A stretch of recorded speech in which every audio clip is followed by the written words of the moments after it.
Now, you've connected your AI agents to a dozen MCP servers: Notion, Gmail, Slack, web searches, a code interpreter. It sounds like a solid setup, right? So, why is it getting slower, more expensive, and honestly, dumber than it was 3 months ago? The answer isn't your model, it's sitting right there in your context window. And today we are going to fix that. Why should you listen to me? Well, great question. I've been in the AI and cloud space for 15 plus years at Google and Microsoft and other startups. At Google, I led the launch of Gemini Code Assist, and at Microsoft, I lead AI transformation for Fortune 500 companies. So I see companies adopting AI from the ground up and seeing everything from 0 to 100 and in between. I share my learnings on this channel so you can learn from others' mistakes. So in this video, we are going to cover how MCP actually works under the hood, what agent skills are, and why they exist, and more importantly, when to use agent skills versus MCP. By the end of this video, you will have a clear mental model for structuring your agents so they are fast, cheap, and actually useful. Now, the real bottleneck was never the model. AI models are genuinely impressive now. There's a benchmark called GPQA, Graduate Level Google Proof Q&A. Graduate level biology, chemistry, physics questions. So when it launched, the best models scored around 30%. Today, near 100%. Software engineering benchmark, which tests models against real GitHub issues, went from 20% to roughly 80% in the same time frame. So the models are actually getting much smarter. That's mostly not the bottleneck anymore. So what's holding things back? It is the tools and context. And the best way I can show you this is a concrete example, the data pipeline example. Let's say you want an agent to monitor your production data pipeline and flag any anomalies. So you type in as the user, check if our ETL job ran clearly overnight. And the model comes back with, I don't have access to your pipeline logs. Okay, so you can connect it to your cloud logging service, the Datadog, the CloudWatch, whatever you use. Now, it can read the logs, catch obvious failures, jobs that crashed with an error code, but what about the drift? A pipeline that finished but produced half the expected rows. It won't catch that from logs alone. So you can give it a database query tool. Now it can compare yesterday's row counts against the historical average and flag the failures that it saw. But your team also has a runbook, specific escalation steps for specific failure types. A schema mismatch gets handled differently than a timeout. So if you give the agent access to that runbook, it can now do all of those things. Same model the entire time. There's 3 rounds of added tools and context. It went from I can't help you to here's what failed and here's why and here's what to do about that. That's the core idea behind MCP, or Model Context Protocol. Now, MCP launched in November 2024, one open standard for connecting AI apps to tools and data, so every app doesn't have to build its own integrations for every single tool that it uses. Now, before MCP, this was an N times M mess. Claude needed its own integration to weather app. ChatGPT needed its own integration to a weather app. Now, same weather app had to maintain both of those. MCP collapsed that into one protocol. Claude, ChatGPT, Cursor, they all speak MCP. Notion, Slack, GitHub, your internal tooling, they expose MCP servers. Any client talks to any server. Now, Anthropic called this a USB-C for AI. One port and many peripherals. I definitely think that holds up. The underlying architecture is classic client-server. Now, think of a restaurant kitchen. You're the waiter. You take the order from the table and hand it to the kitchen. The kitchen prepares the food and sends it back. Now, MCP works the same way. The MCP client lives inside the AI application. At startup, it contacts every connected server and asks, what can you do? Each server responds with a full list, the name, description, parameters, what inputs they expect, and what they return. The AI reads that and can call any of those tools throughout the conversation. Now, inside a server, you can have tools, which are functions like querying a database or read a log file, resources, which is static data sources like a document site or a knowledge base, and then there's prompts that are reusable templates. One server contains all of these three things. Now, here's what happens at startup. Before your agent does anything, the MCP client asks every connected server for its full tool schema, tool name, description, parameters, input types, expected outputs, all of it. And that's a lot of stuff for the context window. So here's an example. Your cloud logging integration might have 12 tools. Your database connector adds another 15 tools. Throw in a ticketing system, a calendar integration, and a web search tool, and you're sitting at 50 to 70 schemas in the context window on every single request.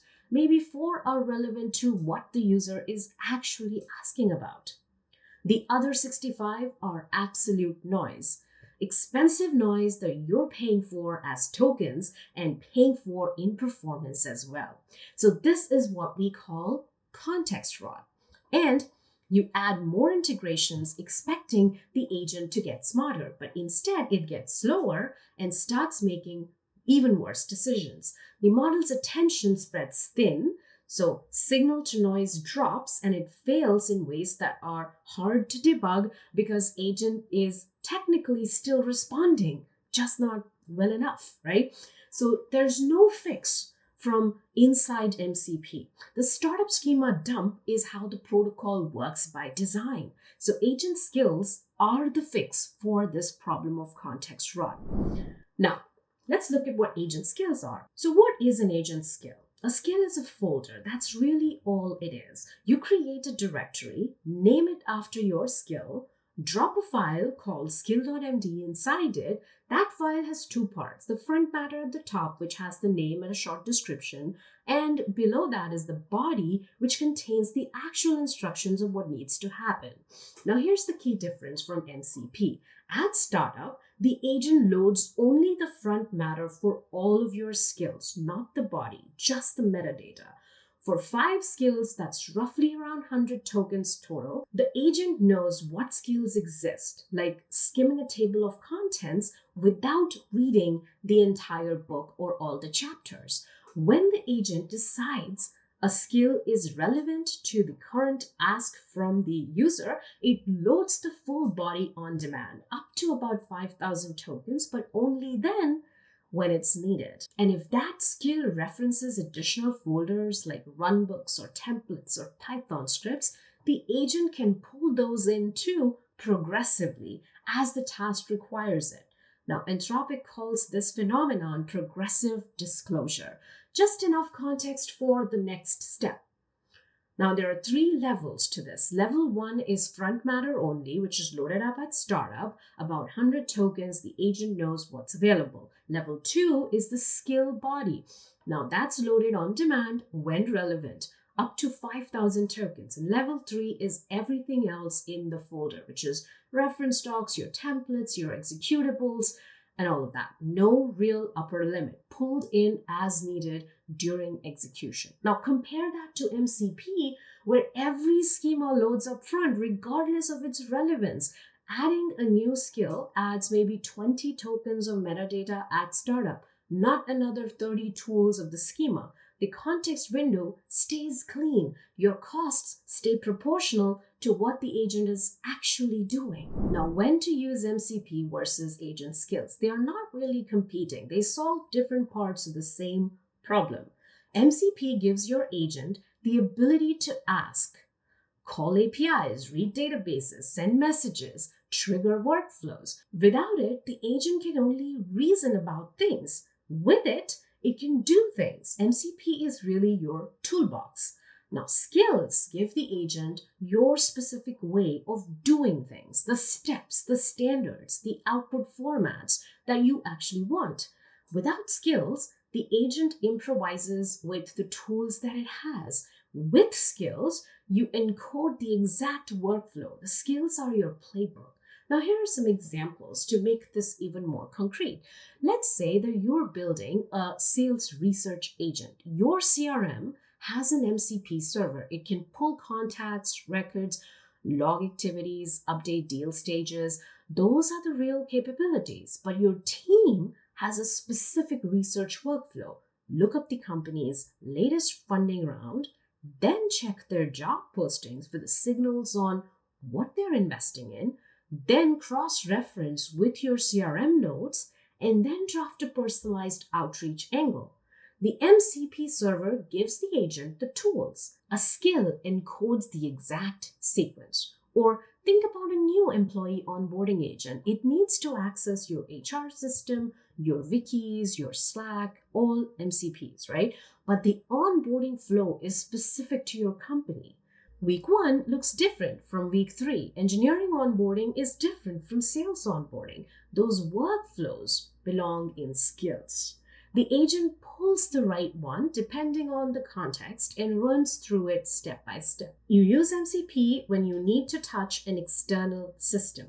Skills when you need to encode how to do a specific task. Both when you are building anything real for production. Now, you might ask, why not just create your own? It is a fair question. Progressive disclosure isn't a new idea. You could wire up your own system prompts manager, build a retrieval layer that loads context in stages, handle the orchestration yourself. Yes, you can do all of that. And some teams actually do this themselves. But with agent skills, it works out of the box. You write a markdown file, you drop it in a folder, and you're done. No orchestration layer to build, no boilerplate to maintain, and because it's an open standard, the tooling around it is growing fast. So the same way MCP went from Anthropic-only thing to being supported by Claude and ChatGPT and Cursor and half the AI ecosystem within months, skills are on that same path. So there's also a non-obvious benefit of using skills. Because skills are plain English, non-engineers can write them. Your product managers who know exactly how the sales research workflow should run can write that skill directly. They don't need to open a terminal to do this. That changes who can actually contribute to how your agents behave. And that matters a lot in practice in an enterprise. Could you build something equivalent yourself? Well, sure, but the wheel's already there. Now, here are the 4 things to take away. Number 1, models are not the bottleneck. Number 2, tools and context come from MCP that solve the real problem. It's an open standard that any client talks to any servant. Number 3 is the agent's skills at fixed context, rot and progressive disclosure. Front matters loaded at startup, which saves tokens, and agent loads only with what's relevant, only when it's relevant. And number 4 is agent skills and MCP are 2 different things, and you should have both in your toolbox. Now, if this clicked for you, check out my MCP versus API video here and consider subscribing for more AI agents concepts every week.